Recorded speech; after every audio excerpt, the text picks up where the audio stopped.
ప్రియాంక ఘటనకు సంబంధించి ప్రభుత్వం వ్యవహరించిన తీరు ఎలా ఉంది?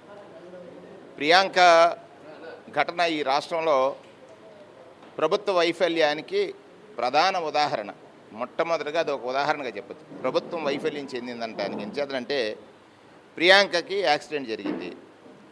యాక్సిడెంట్ని పోలీస్ శాఖ ఒక సెక్షన్ ఆల్టర్ చేసి మరుసటి రోజు కట్టామన్నారు. సోషల్ మీడియాలో దాని మీద పెద్ద ఎత్తున దుమారం లేగింది, వైరల్ అయింది. ఎక్కడ ప్రభుత్వంలో చలనం రాలేదు.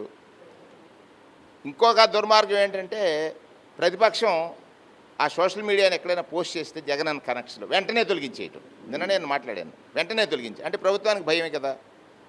ఇందులో ప్రభుత్వ వైఫల్యం నేను ఎందుకంటానంటే సాక్షాత్తు ముఖ్యమంత్రి చంద్రబాబు నాయుడు గారు ఆయన ట్వీట్ చూసినప్పుడు నాకు అనిపించింది, అంటే ఇంత అనుభవం ఉన్న ముఖ్యమంత్రి ఈ తరహా మాట్లాడతాడా? ఎంచేతన ఆయన ఏమన్నాడంటే యువత మద్యం మత్తులో యాక్సిడెంట్ చేశారంటాడు. చంద్రబాబు నాయుడు గారు మీ అనుభవం మీరు చేశారా, మీ తరఫున ఎవరైనా చేశారా? ఒకసారి పరిశీలన చేసుకోండి. ఎంచేతనంటే న్యాయస్థానాలు మద్యం మత్తులో జరిగినటువంటి యాక్సిడెంట్స్ని ఎటువంటి శిక్షలకు గురి చేస్తాయో ఒకసారి చూడండి. సెన్స్ ఉండి చేశాడా, సెన్స్ లేకుండా చేశాడని సాక్షాత్ ముఖ్యమంత్రి మీరు చెప్పడం ఏంటి? ఆ మాట మీ ఇన్వెస్టిగేషన్ ఆఫీసర్ చెప్పాల్సిన మాట మీరు చెప్తున్నారు.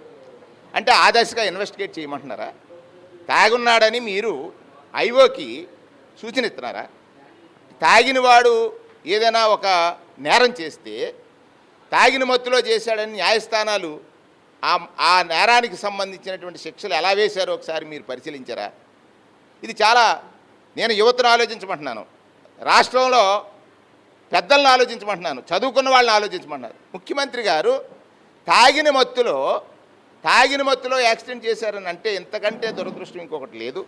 రెండోది మీరు దాన్ని ఒప్పుకున్నారు. తాగిన మత్తులు తాగించింది ఎవరు? మీరే కదా.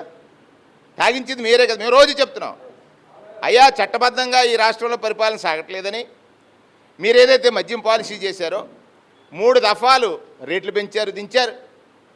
3 దఫాలు ఎక్స్టెన్షన్ ఆఫ్ షాప్స్ పెట్టారు, షాపుల సంఖ్య పెంచారు, బార్లు పెంచారు. అది చాలదన్నట్టు ఇంటికే మద్యం అందేటట్టుగా బెల్ట్ షాపులు పెట్టారు. పెద్ద గంభీరమైన స్టేట్మెంట్ ఇచ్చారు.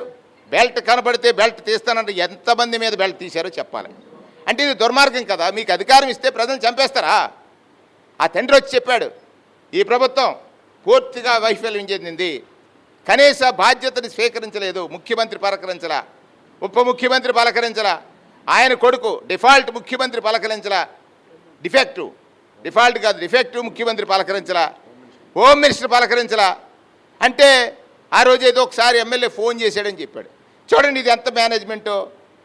తండ్రి వచ్చి స్వయంగా మీడియా ముందు ఈ ప్రభుత్వం ఘోరంగా నా కూతురు మరణంలో పూర్తిగా కనీస మానవీయమైనటువంటి మానవత్వం లేనటువంటి మాటలు లేదు, మానవత్వం అని చెప్పినటువంటి ఆ తండ్రి మాటలను సాయంత్రానికి ఒక ట్వీట్ చేశారు, మేనేజ్ చేశారు.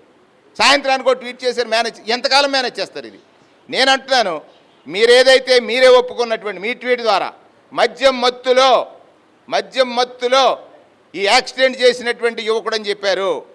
అది మీ న్యాయ నిపుణులను అడగండి, తప్పా కాదా? మద్యం మత్తుకి కారణం ఎవరు? దానిలో ఏదైనా చర్యలు చేపట్టాలంటే మొట్టమొదటిగా ఆ పాలసీ తెచ్చిన మిమ్మల్ని, పాలసీని అతిక్రమించి అమ్ముతున్నటువంటి బెల్ట్ షాపులు నియంత్రణ చేయలేనటువంటి వ్యవస్థలను అడగడం మిమ్మల్ని. రెండిట్లో కూడా మీరే ప్రధానమైనటువంటి నిందితుడవుతారు. ప్రజలు అడగలేరని మీరు అనుకుంటున్నారు. ఎందుకండి మీకు అధికారం ఇచ్చారు? ఇంతమందిని ప్రాణాలు పోతూ ఉంటే కేవలం నీ రాజకీయ లాభమే చూసుకుంటున్నారు తప్ప పోయినవాడికి లక్షలు ఇచ్చేసి ప్రాణాలు తేగలరా? ఆ తండ్రి ఆవేదన చూసిన తర్వాత కళ్ళంట నీళ్ళు వస్తూ ఉన్నాయి. నా కుటుంబంలో ఎంతో ఆశపడ్డాను, ఉన్నత విద్య చదివి నా కూతురు నా కళ్ళ ముందు లేదని చెప్పినప్పుడు కనీస కనికరం లేని, మానవత్వం లేని తర్వాత మీరు ట్వీట్ చేశారు. మేమందరం మాట్లాడాం. జగన్మోహన్ రెడ్డి గారు ట్వీట్ వచ్చిన ముందు మీరు మాట్లాడారు. ఎందుకు మాట్లాడారు? అప్పటి వరకు ఎందుకు మాట్లాడలేదు? మీ బాధ్యత లేదు కదా? బాధ్యత రాహిత్యం కాదా? ప్రభుత్వం కళ్ళు మూసుకుని పనిచేస్తుందా? అంటే ప్రజలు ఏమైనా బాధలేదు, మాకు వచ్చే లాభాలు మాకు రావాలి. ప్రజలు ఏమైనా బాధలేదు, మాకు అధికారం వస్తే చాలు. ప్రజల వ్యవస్థలన్నీ నాశనం అయిపోయినా బాధలేదు, నేను అధికారంలో ఉంటే చాలు. అదే కదా మీ ఆలోచన. ఇది చాలా దుర్మార్గం. ప్రజాస్వామ్య ప్రేమికులారా ఆలోచించండి. ప్రజాస్వామ్యంలో మనం ఉన్నావా లేకపోతే నియంతృత్వ పాలనలో ఉన్నావా, రాచరికంలో ఉన్నావా, కేవలం ధనార్జన కోసం చేసే పాలకుల మధ్య ఉన్నావా, ఒకసారి ఆలోచించమని ఈ సందర్భంగా మనం చేస్తా ఉన్నాం.